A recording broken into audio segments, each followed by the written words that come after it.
जी भैया, तो क्या आने वाला है अभी? सैड सॉन्ग है जिस गाने का टाइटल है याद आती नहीं। आप लोगों से प्रार्थना कर रहा हूँ कि इस गाने को आप लोग ढेर सारा प्यार दीजिए और आशीर्वाद दीजिए। तो पावर स्टार पवन सिंह का पहला हिंदी सैड सॉन्ग आप लोगों के बीच में आने जा रहा है सलीम सुलेमान जी के ऑफिशियल यूट्यूब चैनल पर, जिस गाने का नाम रहेगा याद आती नहीं। जैसा कि आप सभी को मालूम है कि पावर स्टार पवन सिंह इस गाने की रिकॉर्डिंग कल जो कि मुंबई में की है और इस गाने की शूटिंग जो कि लंदन जाने से पहले ही पवन सिंह पूर्ण रूप से कंप्लीट कर चुके थे और गाने का एडिटिंग भी जो कि पूर्ण रूप से कंप्लीट हो चुका है। बस बाकी था गाने का रिकॉर्डिंग। कल यानी कि 25 मार्च के दिन जो कि सलीम सुलेमान जी के स्टूडियो में पहुंच के पावर स्टार पवन सिंह अपने पहले हिंदी सैड सॉन्ग का रिकॉर्डिंग कंप्लीट कर लिए हैं। गाना बहुत जल्द आप लोगों के बीच में आ रहा है Salim Sulaiman official YouTube channel पर, जिस गाने में आप सभी को पावर स्टार पवन सिंह और एक नई अभिनेत्री प्रियंका खेरा का जबरदस्त परफॉर्मेंस देखने को मिलेगा।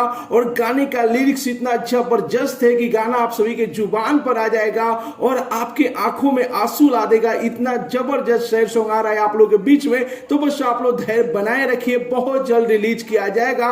रिपोर्ट के माने तो अप्रैल के फर्स्ट वीक में आप सभी को ये गाना देखने को मिल सकता है सलीम सुलेमान के ऑफिशियल यूट्यूब चैनल पर। बहुत जल्द इस गाने का पोस्टर रिलीज किया जाएगा। फिलहाल मैं आप सभी को ये रिपोर्ट कैसा लगा और कितने बेसब्री से आप लोग पावर स्टार पवन सिंह इस हिंदी सैड सॉन्ग का इंतजार कर रहे हैं, अपना राय जरूर ही कमेंट बॉक्स में बताइए। मिलते अगले वीडियो में एक नया न्यूज के साथ, तब तक के लिए बाय बाय, टेक केयर, जय हिंद।